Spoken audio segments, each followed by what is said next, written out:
Breaking overnight, the Supreme Court has ordered the Trump administration to halt efforts to deport alleged Venezuelan gang members under the Alien Enemies Act. The 1798 law gives the president broad wartime authority to deport non-citizens based on their country of origin. But the Trump administration is attempting to use the law outside of wartime and against non-state actors. It's the latest crescendo in the fight to protect due process rights as Team Trump tests the limits of executive power to implement an unprecedented deportation effort. That fight is happening not just in the courts, folks, but in Congress as well. Maryland Senator Chris Van Hollen confirmed he met this week with Kilmar Abrego Garcia, who the Trump administration says was mistakenly deported to an infamous prison in El Salvador last month. This, as the Republican chair of the House Oversight Committee tells two members of Congress he won't approve, quote, a single taxpayer dime for a congressional delegation to visit Abrego Garcia and attempt to secure his release. Joining us now is Democratic Congressman from Virginia, its 10th Congressional District, Suhas Subramanian. He's a member of the House Oversight Committee. Welcome, Congressman, to the table. Yes, good to see you. Thank you. So you and I had a great conversation this past week on my podcast. I got to check it out. It was really cool.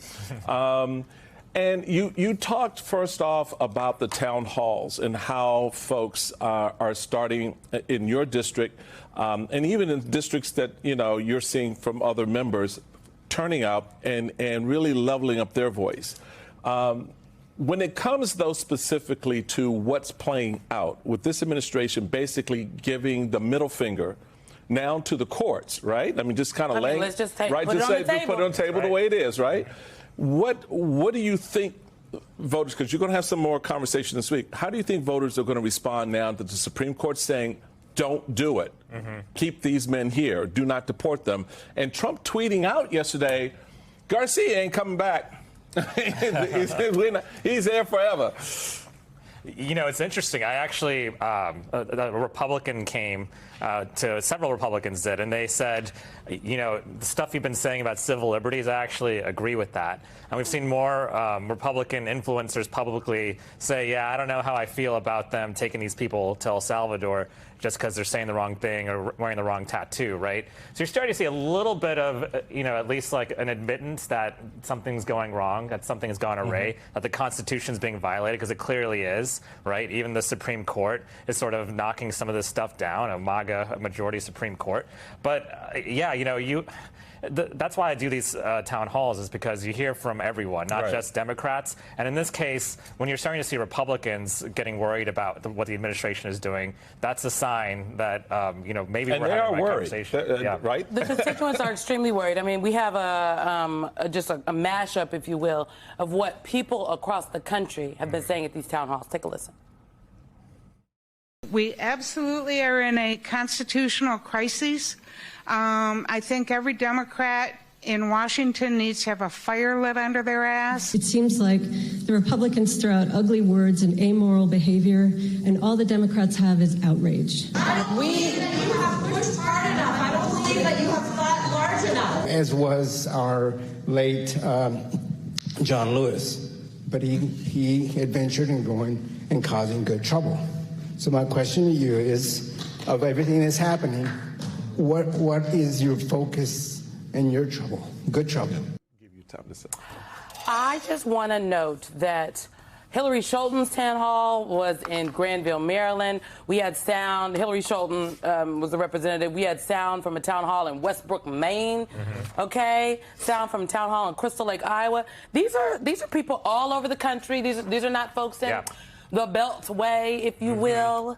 I think the people are paying attention, and oftentimes it really does not feel like that. The weight of the news this week particularly, I know I was feeling it, okay? This week drained me. But the people, they are speaking up and paying attention. Yeah, I mean, this country does not want to become Russia. The people of this country do not want to become an authoritarian country. I think the way I've tried to make sense of all this is if you look at it as Trump is looking to Putin as like a mentor, then it starts to make a little more sense. This is what happened in Soviet Russia, right? They had these gulags. They'd send people out. At first, it was the criminals, right? And then all of a sudden, it was sort of people that were saying the wrong thing, doing the wrong thing. And then it was neighbors tattling on their neighbors, right? It's what's happening in El Salvador right now. Exactly, yeah. So El Salvador has become the gulag, right? And so you send them to El Salvador, say you can't get them back, right? They're out of sight, out of mind, hopefully. And this is how democracies slide, right? So that's why Democrats are making, or should be making, a big deal out of this, right? That's why we're not letting this go. We're not letting any of these attacks on our Constitution go.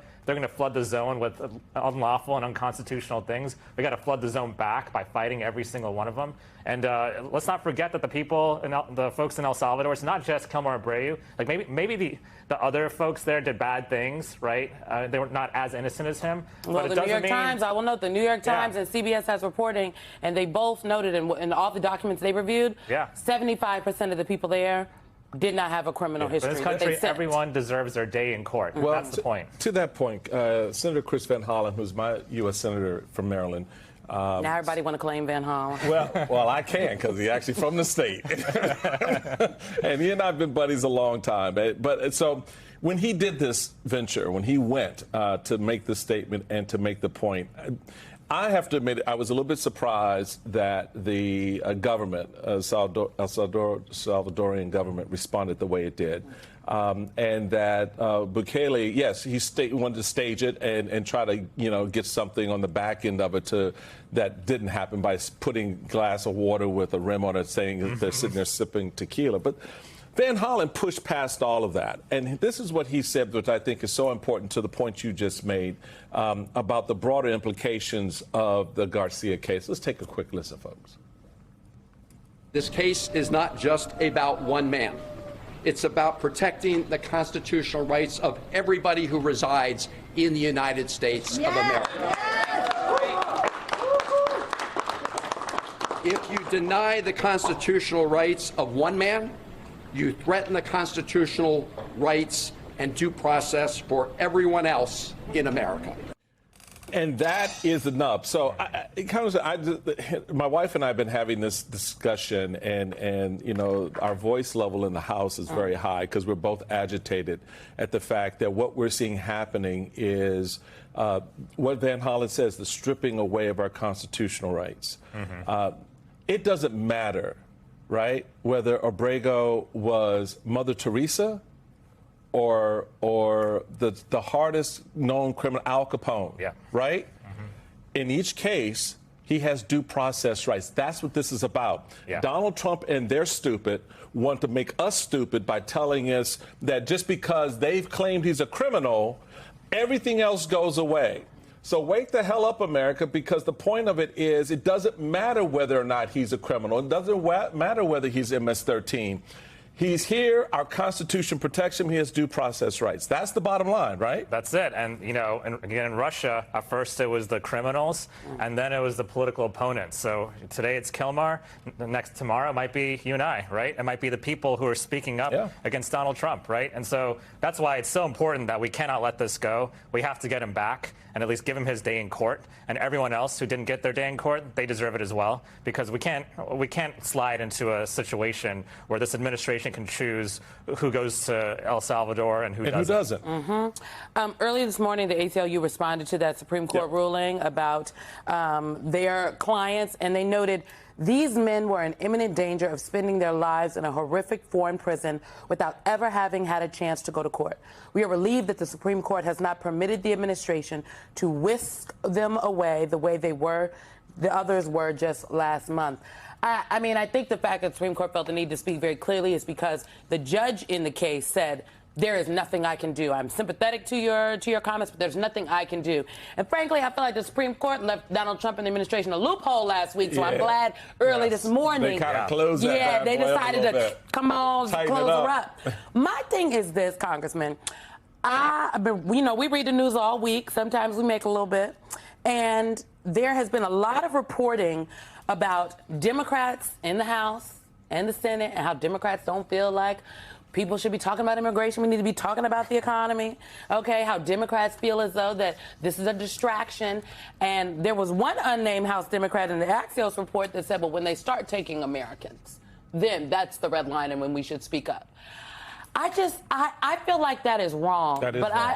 I think that's a wrong political reading. Maybe that's why David Hogg is about to Right. primary some of these Democrats. Yeah. What is your take on this? My take on it is I don't care about the politics. This is just wrong. This is just bad for our country. But I do think the politics are bad for them because I'm starting to see MAGA Republicans come to my town halls and tell me how this disturbs them, at least, how they do care about civil liberties. I mean, we haven't talked about, some other things like what tech's doing with people's phones, right? They brought that up, right? So I just think that if you give, the president, you give Doge all these tools to send people to El Salvador or to sneak up on them and use their private information like what's happening right now, you get into a place where everyone's uncomfortable, including MAGA Republicans. That's good politics, but I frankly don't care about the politics. I think right now we have to do the right thing, and the right thing right now is to fight back against this. Well, I know we're getting ready to go, but I just wanted to put on the record, I love your voice in this space. Let's keep it there. We need more members of Congress, regardless of party, to say something about all of this, reminding folks that our rights, due process rights, matter, regardless of your status as a criminal or not. Because remember, we got a criminal as president. We got a 34-time convicted felon in the White House who's, looking down on folks who aren't. So, Congressman Suhas Subramanian, thank you very much for your time, and we hope you will come back. Thank you.